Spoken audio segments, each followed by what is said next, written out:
Hi friends, this is Rafiq sir. आज हम discuss करेंगे section 4 of Indian evidence act. Video को start करने से पहले आप मेरी चैनल को सब्सक्राइब कीजिए और बेल आइकन भी दबा दीजिए ताकि जो नए वीडियोस हम अपलोड करते रहें वो आपको मिलते रहें। So let's start with section 4, that's presumption. We'll first discuss what presumption is all about. Presumption से मतलब है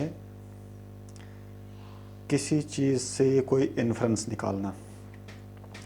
जो फैक्ट्स हमारे पास पहले से ही है मौजूद है, उन फैक्ट्स से कुछ और फैक्ट्स की एग्जिस्टेंस को मान लेना, अनुमान लगा लेना, उनकी पॉसिबिलिटी मान लेना, इसे प्रिजम्पशन कहेंगे। एजम्पशन कुछ और चीज़ है जिसको हम फॉर ग्रांटेड लेते हैं, जैसे suppose I am a barrister, suppose I am a जज। तो ये किसी फैक्ट पे बेस नहीं है, लेकिन अगर हम कुछ चीज़ें लेते हैं, कुछ फैक्ट्स हमारे पास पहले से ही है, उन फैक्ट्स से अगर हम लॉजिकल कंक्लूजन से डिड्यूस करते हैं कोई चीज़, तो उसे हम प्रिजम्पशन कहेंगे। प्रिजम्पशन जो है ये एक रूल ऑफ लॉ है जिसमें कोर्ट जो है एज्यूम करता है, जो कोर्ट को परमिट करता है कि कोर्ट एज्यूम कर सकता है कि कुछ फैक्ट्स जो है वो सच है, तब तक उनको सच माना जाएगा जब तक कि उनको डिस्प्रूव न किया जाए। तो प्रिजम्पशन, हर एक प्रिजम्पशन जो है ये बेस होता है एक पर्टिकुलर सेट ऑफ फैक्ट्स पे, चाहे वो लॉ से रिलेटेड हो, लॉजिक से रिलेटेड हो, रीज़न से रिलेटेड हो, या फिर ह्यूमन कंडक्ट से रिलेटेड हो। प्रिजम्पशंस जो होते हैं ये रिबटेबल भी हो सकते हैं और इरेबटेबल भी हो सकते हैं। प्रिजम्पशन की कुछ मिसालें हम दे सकते हैं, जैसे कि अगर कोई बच्चा अगर पैदा हुआ है एक दो पार्टीज़ से, जो हस्बैंड एंड वाइफ है, तो हम ये मान लेंगे कि नेचुरल, इसका प्रिजम्पशन हम ये ले सकते हैं कि वो बच्चा जो है उन्हीं का है। या अगर कोई शख्स 7 साल तक उसका अता पता नहीं है, तो हम ये मान लेते हैं, लॉ ये मान लेता है कि वो मर चुका है जब तक कि उसके ज़िंदा होने का सबूत न लाया जाए। या फिर कोई भी मुल्ज़िम जो है, जिस पे इल्ज़ाम लगाया जाता है, कोई भी एक्यूज़ड जो है, वो तब तक इनोसेंट माना जाएगा जब तक वो गिल्टी प्रूव ना हो जाए।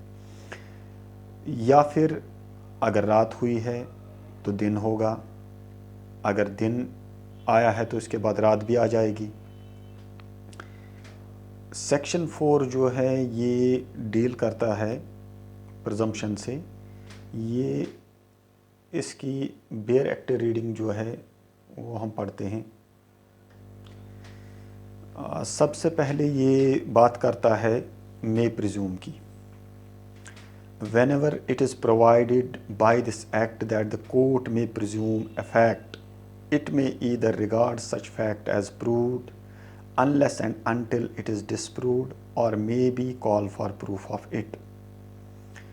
तो मे प्रिज्यूम जो है इसमें वो सारे फैक्ट्स आएंगे जो रिबटेबल होंगे। मे प्रिज्यूम में कोर्ट को डिस्क्रिशन है कि वो मान लेगा कुछ चीज़ें जो है, कुछ फैक्ट्स जो है वो एग्जिस्ट करती है, या वो मान लेगा कि ये एग्जिस्ट नहीं करते हैं। जैसे कि अगर किसी शख्स के पास स्टोलन प्रॉपर्टी मिली है, तो उस वहाँ पे प्रिजम्पशन पैदा होता है कि ये इस प्रॉपर्टी की चोरी उसने की है, क्योंकि चोरी का माल उसके पास मिला है। तो इससे हम ये प्रिजम्पशन निकाल सकते हैं कि चोरी इसने की होगी। दूसरा है शैल presume. Whenever it is directed by this act, यानी कोर्ट को यहाँ पे कोई डिस्क्रिशन नहीं है, that the court shell presume a fact. Court को कोई डिस्क्रिशन नहीं है, कोर्ट को मानना ही मानना है कि ये फैक्ट जो है एग्जिस्ट करता है, उसको प्रिज्यूम करना है। It shall regard such fact as proved unless and until it is disproved. तीसरी बात करता है कंक्लूसिव प्रूफ की। When one fact is declared by this act to be conclusive proof of another. Conclusive proof में ये है कि एक फैक्ट की एग्जिस्टेंस पे डिपेंड करता है दूसरे फैक्ट की एग्जिस्टेंस। जहाँ पे कोर्ट ये प्रिज्यूम कर ले कि अगर कोई फैक्ट हुआ है, उसके बाद दूसरा फैक्ट जो है उसका वो फैक्ट दूसरे फैक्ट का कंक्लूसिव प्रूफ है, तो वो उसकी एग्जिस्टेंस या नॉन एग्जिस्टेंस को प्रिज्यूम कर लेगा।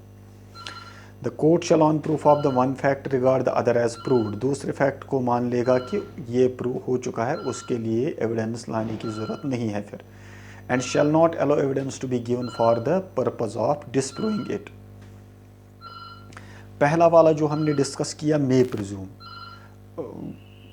काइंड्स ऑफ प्रिजम्पशंस जो है वो दो है इंडियन एविडेंस एक्ट को अगर हम देख लेंगे तो, presumptions of fact and presumptions of law. Presumptions of fact के साथ डील करता है ये मे प्रिज्यूम जो है, इसके अंदर फॉल होते हैं वो। प्रिजम्पशन ऑफ फैक्ट से मतलब है कि वो फैक्ट्स, वो कंडीशंस जो इन्फ्रेंसेस हम नेचुरली या रीजनेबली कंक्लूड करते हैं ऑब्जर्वेशंस के बेस पे, सर्कमस्टेंसेस के बेस पे या ह्यूमन कंडक्ट के बेस पे, ऐसे प्रिजम्पशंस को नेचुरल प्रिजम्पशंस भी कहा जा सकता है। जैसे मैंने पहले ही कहा था कि अगर रात हुई है तो उसके बाद दिन होगा, और अगर दिन है तो इसके बाद रात होगी। इसी तरह अगर गर्मी का मौसम है, गर्मी के मौसम के बाद सर्दी का मौसम भी आ जाएगा, सर्दी का मौसम है तो इसके बाद गर्मी भी आ जाएगी।